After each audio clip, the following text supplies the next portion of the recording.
Easter, our focus remains very much on the resurrection of our Lord Jesus from the dead.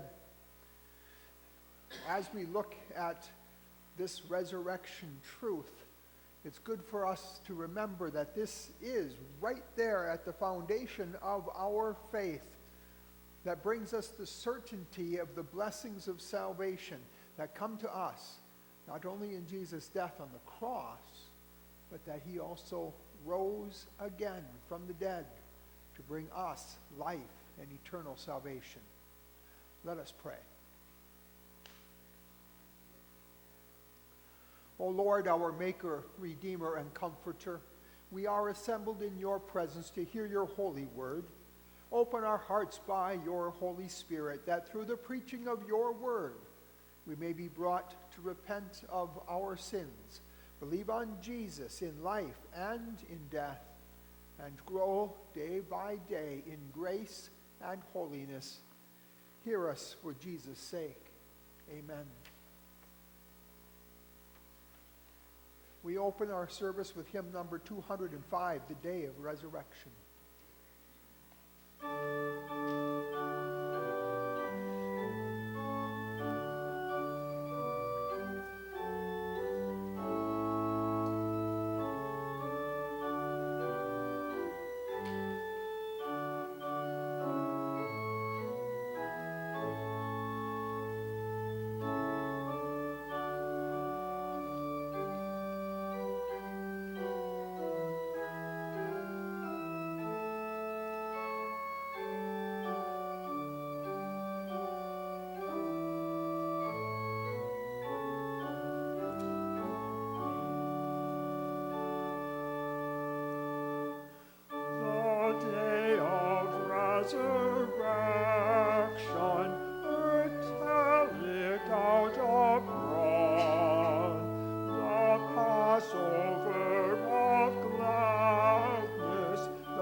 Please follow the order of service as it's printed in our service bulletin. We worship in the name of the Father, and of the Son, and of the Holy Spirit. Amen. God is light, and in him is no darkness at all. If we walk in the light as he is in the light, we have fellowship with one another, and the blood of Jesus Christ, his Son, cleanses us from all sin. If we say we have no sin, we deceive ourselves, and the truth is not in us. If we confess our sins, he is faithful and just to forgive us our sins and to cleanse us from all unrighteousness. Together, let us pray. Almighty God, merciful Father, we are sinful by nature and have sinned against you in our thoughts, words, and actions. But we are sorry for our transgressions and pray you of your bountiful mercy to be gracious and merciful unto us. Forgive us for Jesus' sake, renew us by your Spirit, and lead us in the way everlasting. Amen. Jesus Christ is the atoning sacrifice for our sins, and not for ours only, but also for the sins of the whole world. We are forgiven. With boldness and confidence we may approach the throne to find grace to help in time of need. In the peace of forgiveness, let us praise the Lord. Glory be to the Father, and to the Son, and to the Holy Spirit, as it was in the beginning, is now, and will be forever. Amen. The Lord be with you. And also with you. Let us pray.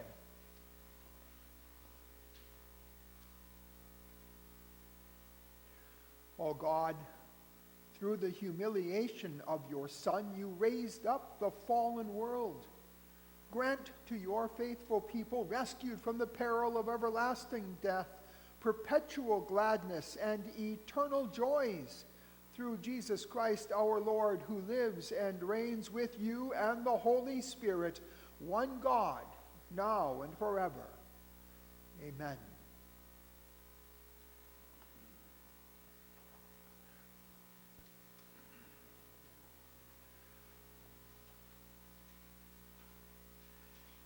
In our service this morning, we're focused on the power of our risen and ever-living Savior.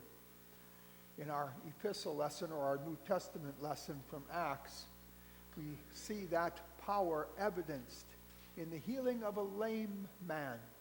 Peter is very quick to direct the attention away from him and direct that attention to Jesus, who is risen.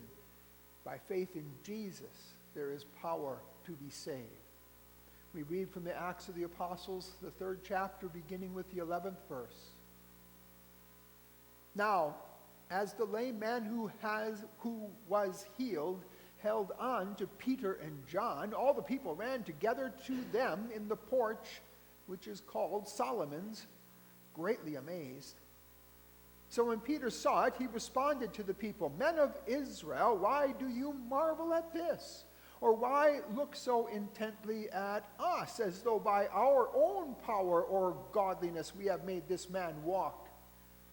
The God of Abraham, Isaac, and Jacob, the God of our fathers, glorified his servant Jesus, whom you delivered up and denied in the presence of Pilate, when he was determined to let him go. But you denied the Holy One and the just, and asked for a murderer to be granted to you, and killed the Prince of Life, whom God raised from the dead, of which we are witnesses. And his name, through faith in his name, has made this man strong, whom you see and know. Yes, the faith which comes through him has given him this perfect soundness in the presence of you all. Yet now, brethren, I know that you did it in ignorance, as did also your rulers. But those things which God foretold by the mouth of all his prophets, that the Christ would suffer, he has thus fulfilled. Repent, therefore, and be converted, that your sins may be blotted out, so that times of refreshing may come from the presence of the Lord, and that he may send Jesus Christ, who was preached to you before. Blessed are they that hear the word of God and keep it. Amen. The foundation of our faith is in Jesus. As our crucified and risen Lord, he brings us the absolute assurance of forgiveness of sins. In our epistle lesson from John's first epistle, we read of how this truth is so squarely founded on Jesus as our risen Lord. We read from John's first epistle. We begin in the first chapter with the fifth verse. This is the message which we have heard from him and declare to you, that God is light, and in him is no darkness at all.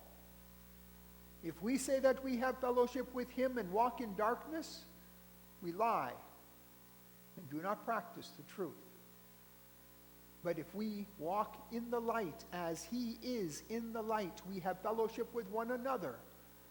And the blood of Jesus Christ, his Son, cleanses us from all sin. If we say that we have no sin, we deceive ourselves, and the truth is not in us. If we confess our sins, he is faithful and just to forgive us our sins and to cleanse us from all unrighteousness. If we say that we have not sinned, we make him a liar, and his word is not in us. My little children, these things I write to you so that you may not sin. And if anyone sins, we have an advocate with the Father, Jesus Christ the righteous. And he himself is the propitiation for our sins, and not for ours only, but also for the whole world.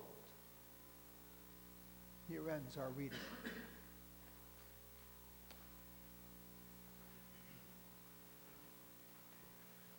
We profess our Christian faith with the whole Christian church on earth. I believe in God the Father Almighty, maker of heaven and earth, and in Jesus Christ, his only Son, our Lord, who was conceived by the Holy Ghost, born of the Virgin Mary, suffered under Pontius Pilate, was crucified, dead, and buried. He descended into hell. The third day he rose again from the dead.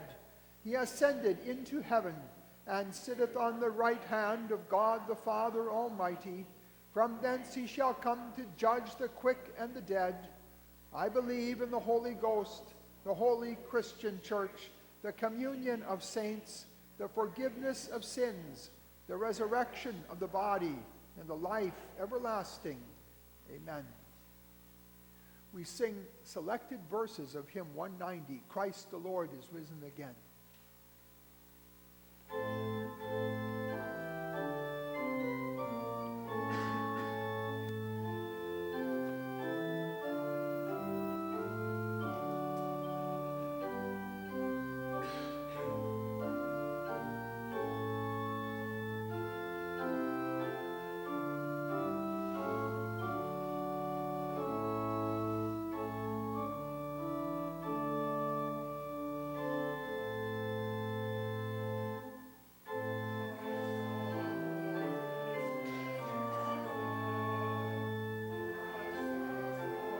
And as strong chain, hark the angels shout for joy, singing evermore on high.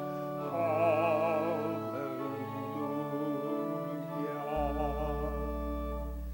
He who gave for us his life, who for us endured the strife, his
Jesus fell abroad, how the lost may be restored, how the penitent forgive, how we too may enter heaven. Hallelujah.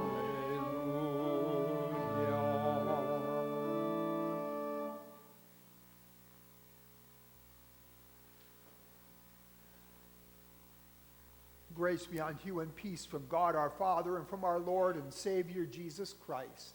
Amen. The text for our sermon meditation this morning is found recorded in Luke's Gospel, where we read in the 24th chapter, beginning with the 36th verse. Now, as they said these things, Jesus himself stood in the midst of them and said to them, "Peace to you." But they were terrified and frightened and supposed they had seen a spirit. And he said to them, "Why are you troubled? And why do doubts arise in your hearts? Behold my hands and my feet, that it is I myself. Handle me and see, for a spirit does not have flesh and bones, as you see I have." When he had said this, he showed them his hands and his feet. But while they still did not believe for joy and marveled, he said to them, "Have you any food here?" So they gave him a piece of a broiled fish and some honeycomb, and he took it and ate it in their presence. Then he said to them, "These are the words which I spoke to you while I was still with you, that all things must be fulfilled which were written in the law of Moses and the prophets and the Psalms concerning me." And he opened their understanding, that they might comprehend the Scriptures. Then he said to them, "Thus it is written, and thus it was necessary for the Christ to suffer and to rise from the dead the third day, and that repentance and remission of sins should be preached in his name to all nations, beginning at Jerusalem. And you are witnesses of these things. Behold, I send the promise of my Father upon you, but tarry in the city of Jerusalem until you are endued with power from on high." This is the word of God. Sanctify us, O Lord, through your truth. Your word is truth. Amen.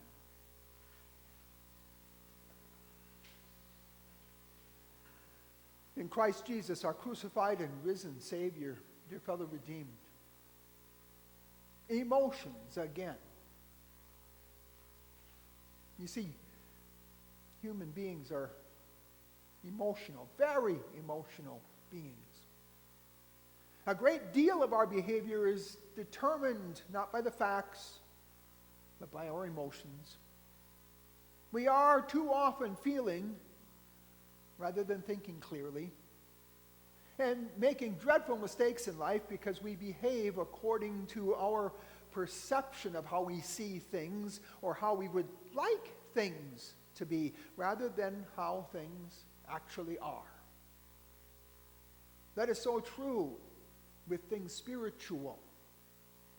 How we think about things, how we perceive things dictates what we believe to be true. But our human perceptions are so limited because we don't know all the facts by nature, and our perceptions are unduly influenced by our sinful flesh. How situations in life impact our emotions often turn things around so that our emotions negatively impact our life situation. It's a vicious circle that all too often becomes a downward spiral. That is the emotional vicious circle the disciples were caught in on that first resurrection Sunday. The emotion that was dominating the situation, that was dominating their lives on that day, should have been joy. But they were struggling with human perceptions of reality. And so rather than joy, another powerful emotion was in control. fear. What was the truth that they couldn't come to terms with? It wasn't that Jesus had died. That was very upsetting, without doubt. But they could understand death. They had all seen death. They knew death.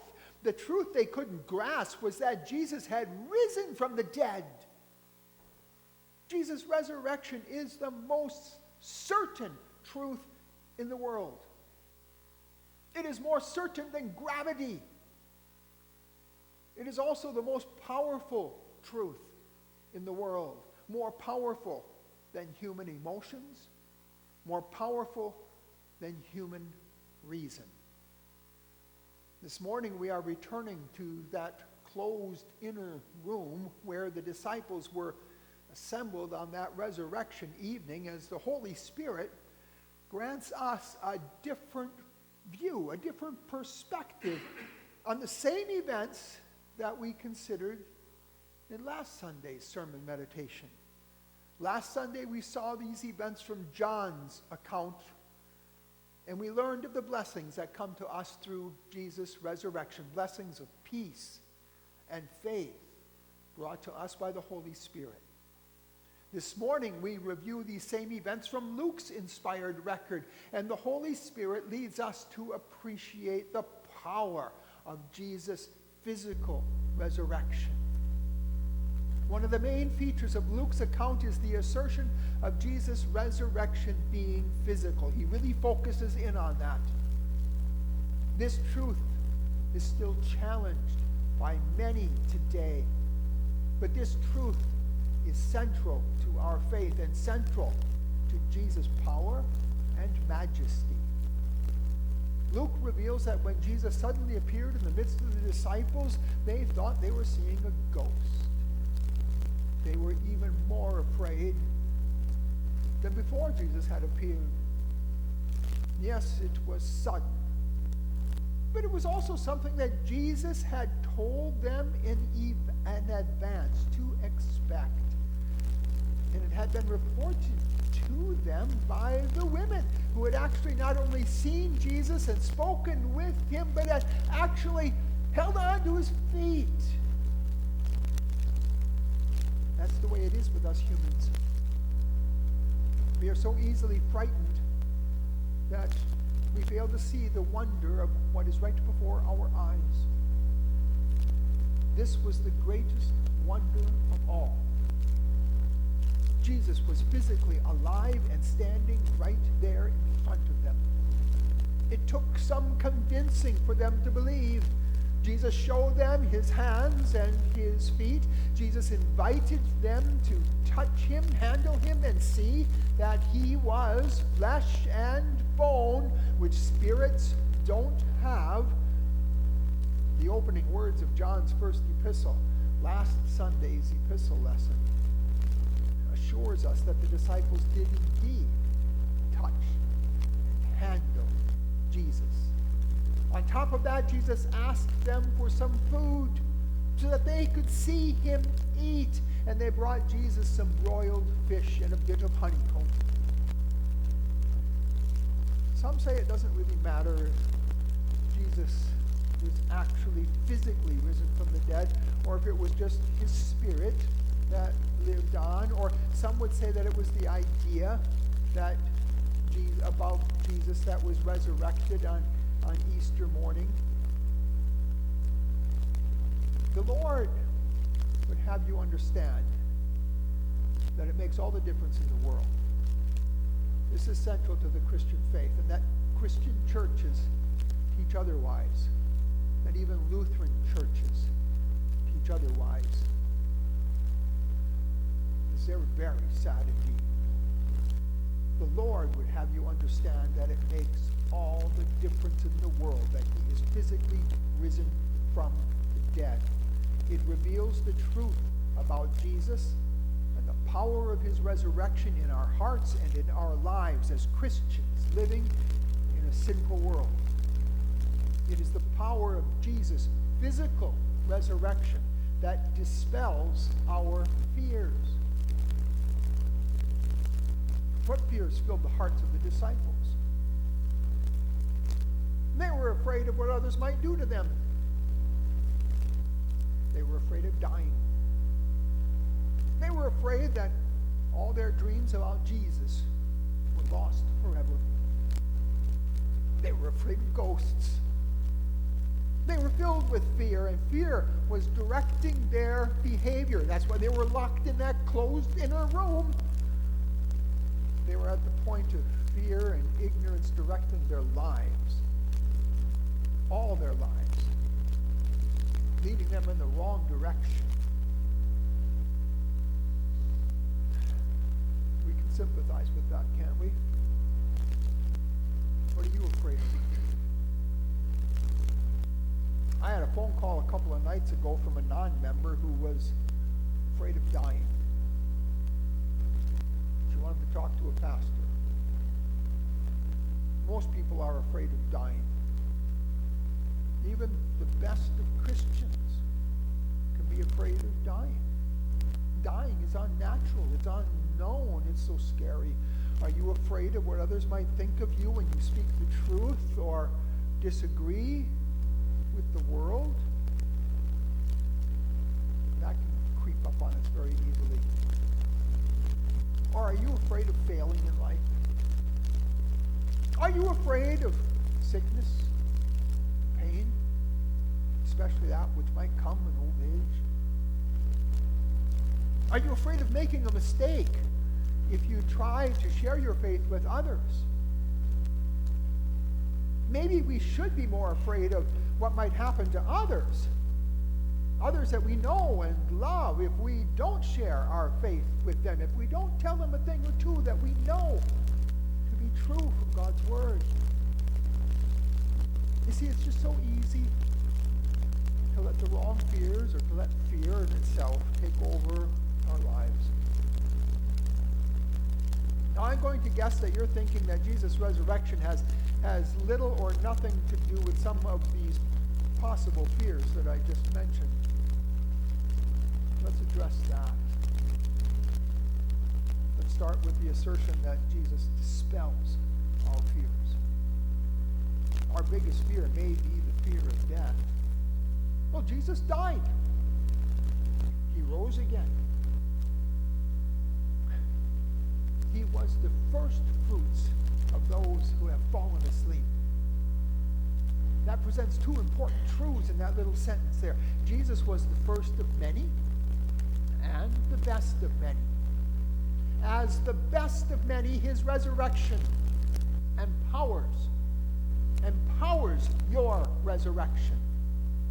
Faith in that truth of Jesus' physical, bodily resurrection dispels the fear of death and the grave.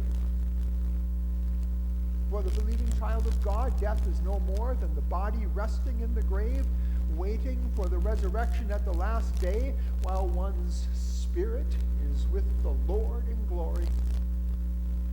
What's to be afraid of? And yet we fear. Jesus dispels that fear. Ah, but are you still afraid of God? After all, we're sinful beings and he is holy. In a resurrected Jesus, we know God as our Savior, who loves us and sent his only begotten Son that we should live through him. We have peace. Jesus' resurrection dispels our fears if we but focus on that truth of his resurrection. Why should we fear what others might think when we know how the Lord thinks of us as his children whom he cherishes? How can we be afraid of failure when the Lord has made us and redeemed us and given us purpose and power to live to his glory? And yet so often in the weakness of our flesh, we still fear. Luke's account of these events reveal for us the solid rock foundation for the Christian faith, and so also for our faith. And he said to them, "These are the words which I spoke to you while I was still with you, that all things must be fulfilled which were written in the law of Moses and the prophets and the Psalms concerning me. And he opened their understanding, that they might comprehend the Scriptures. You know, the world is quick to point out all the other sacred scriptures that are out there in the world, holy books, supposedly as good as the Bible, presenting many good truths along with God's Word. Sacred scriptures for Islam and Hinduism and even Mormonism. People say there's truth to be found in them all. Half-truths are actually sneaky lies written to deceive. There is one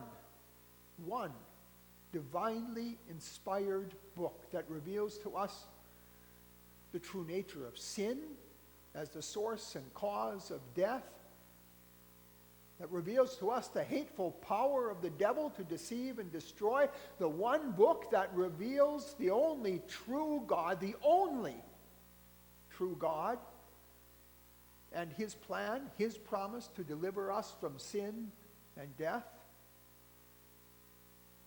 On the night he was to be arrested and his passion to begin, Jesus prayed to his heavenly Father, "This is eternal life, that they may know you, the only true God, and Jesus Christ, whom you have sent." All the scriptures are focused on this truth of Jesus Christ, how and why God directed the course of this world as he did, how God provided salvation for us, undeserving sinners, and how all that was written in the Old Testament scriptures found not only its meaning, but its perfect fulfillment in Jesus. What a powerful statement is made here, that Jesus opened their understanding that they might comprehend the scriptures, that they might see him in God's word.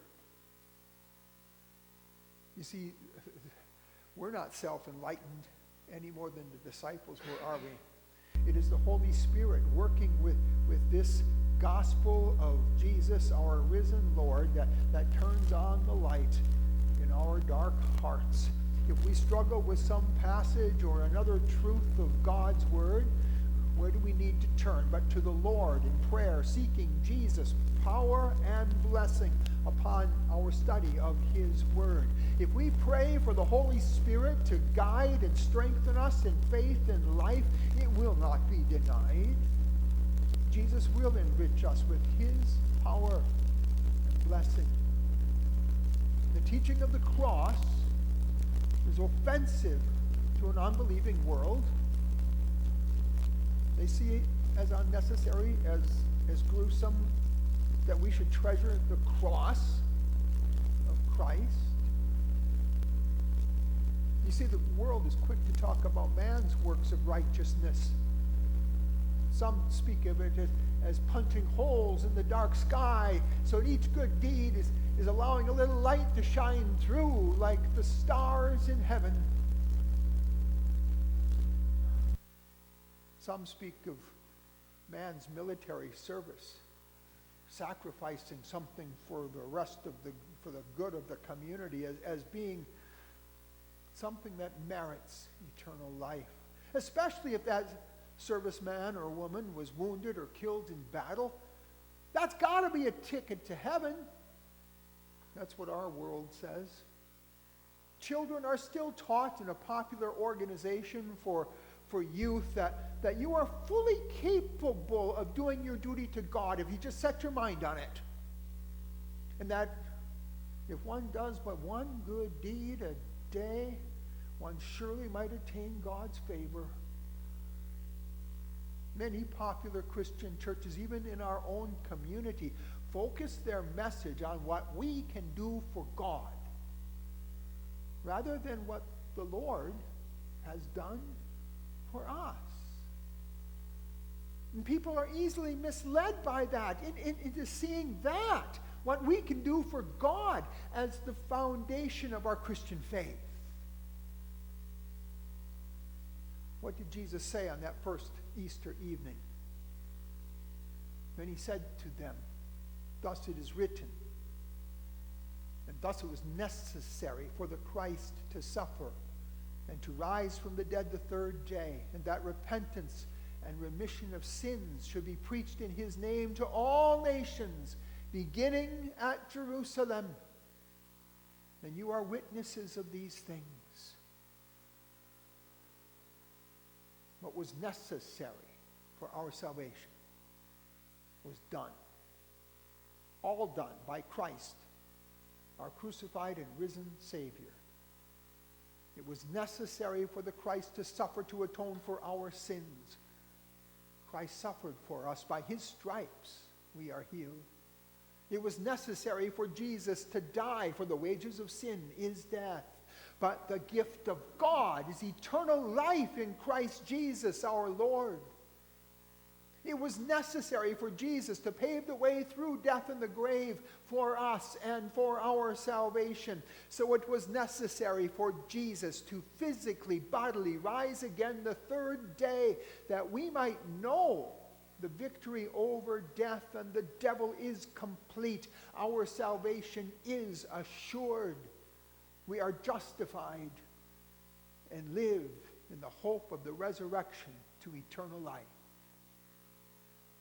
Jesus did all that was necessary for us and our salvation. That's the core of our faith. And so we sing, hallelujah, praise the Lord. That power of the resurrection, the physical, bodily resurrection of Jesus from the dead, is indeed the foundation of the Christian faith. It is the rock that stands up to the storms of life and even the specter of death. And so it is necessary. It is necessary that repentance and remission of sins should be preached in Jesus' name to all nations. The disciples were eyewitnesses of these things. Now we also, who have this hope alive in our hearts, who know the power of Jesus to save, we are his witnesses to the world.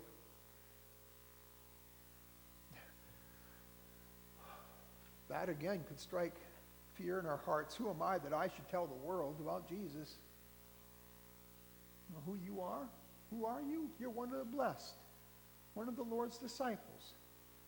And yes, we know the blessings that the Lord imparted to the apostles as the Holy Spirit was poured out upon them at Pentecost. Jesus had promised, "Behold, I send the promise of my Father upon you, but tarry in the city of Jerusalem until you are endued with power from on high." That gives us confidence in what the New Testament scriptures tell us, which we hold in our hands. The blessing that comes to us from this outpouring of the Holy Spirit is the confidence that when we share the New Testament scriptures with someone else, it's the Word of God. We can speak with confidence that these are the words of truth. These are the words that profess Jesus and his gospel of a crucified and risen Savior. That message is still accompanied by the powerful working of the Holy Spirit. Don't fear. Know and be confident that the power of a risen Christ abides with us in all our ways, to the praise and glory of his name. Amen.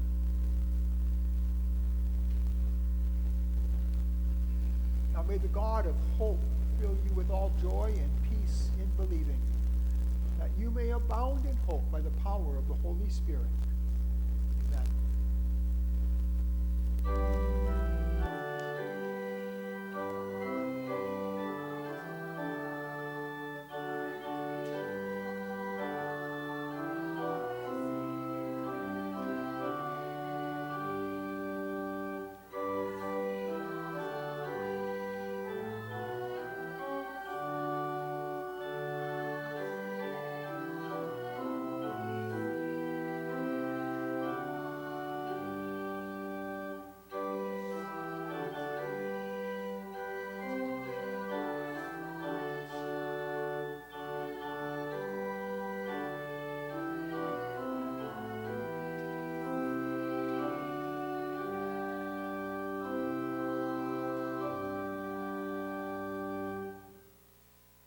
risen Savior, Jesus Christ, we are deeply troubled because of our sins. They are without number and grievous, filling our consciences with fears and our souls with dread.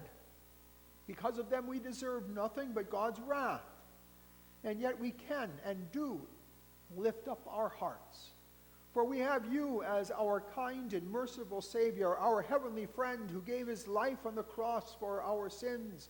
You also rose again according to the Scriptures, and as our ever-living Lord, you give us rich blessings. We rejoice that through the Holy Spirit you have called us to faith, clothing us with the garments of salvation and arraying us in a robe of righteousness. We rejoice that you now live in us through the Holy Spirit, empowering us to do good works to your glory. We rejoice that our prayers are heard and answered at God's throne, where you intercede in our behalf. We rejoice that you are even now preparing a place for us in heaven, and that you will soon come to raise the dead and take us to yourself. This hope lifts up our spirits, robs death of its sting, and helps us bear with patience the troubles that so often beset us. And when loneliness could easily turn into despair, we are reminded to rejoice instead, for we have your promise to be with us even to the end of the world. All these blessings and many more you give to us because you conquered sin and rose again. O crucified and risen Savior, for all our sins, all our sorrows, wants, and cares, you have prescribed the perfect remedy. You have invited us to come to you for rest. What joy, therefore, is ours in believing. May we never forfeit that joy because of our unbelief. Through the Holy Spirit, keep us fully committed to your word of truth, that by it our trust in you may deepen and our appreciation of your love may grow. Enable us also by the Spirit to serve you with a full Christian life. Joyfully we praise your holy name, O blessed Savior and Lord. Amen. And we pray in Jesus' name. Our Father, who art in heaven, hallowed be thy name. Thy kingdom come. Thy will be done on earth as it is in heaven. Give us this day our daily bread, and forgive us our trespasses as we forgive those who trespass against us. And lead us not into temptation, but deliver us from evil. For thine is the kingdom, and the power, and the glory forever and ever. Amen.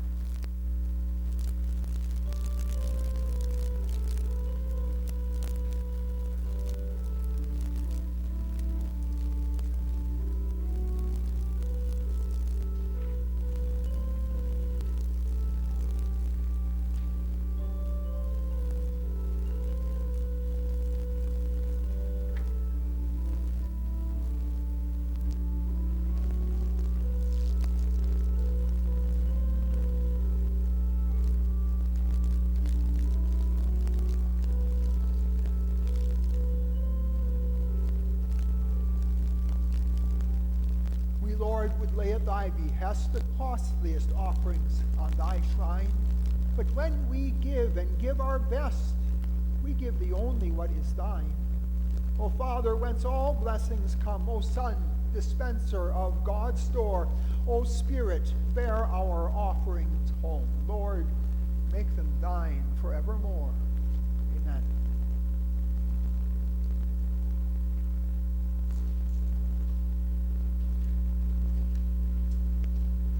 We sing selected verses of hymn 207, like the golden sun ascending.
The Lord bless you and keep you. The Lord make his face to shine upon you and be gracious unto you.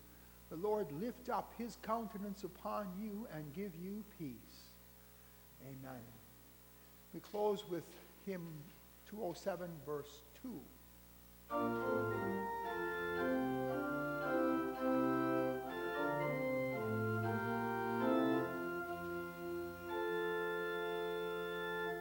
Thanks to thee, O Christ victorious. Thanks to thee, O Lord of light. Death hath now no power o'er us. Thou hast conquered in the strife. Thanks because thou didst arise, and hast opened paradise. None can fully sing the glory of the resurrection story.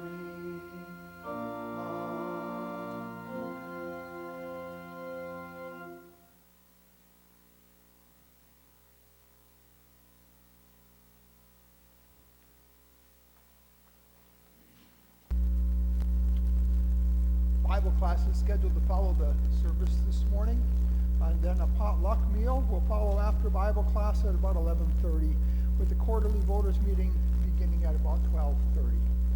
Next Sunday we have worship with Holy Communion, but since we had our council meeting early this month, we will have Bible class following the service next Sunday.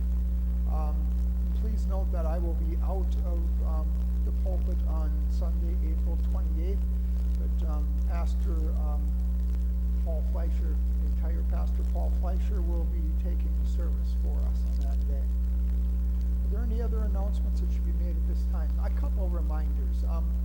The visitation for Barb Nixon is scheduled for this afternoon from 4 to 7 down in Lake Mills. I encourage you to attend that.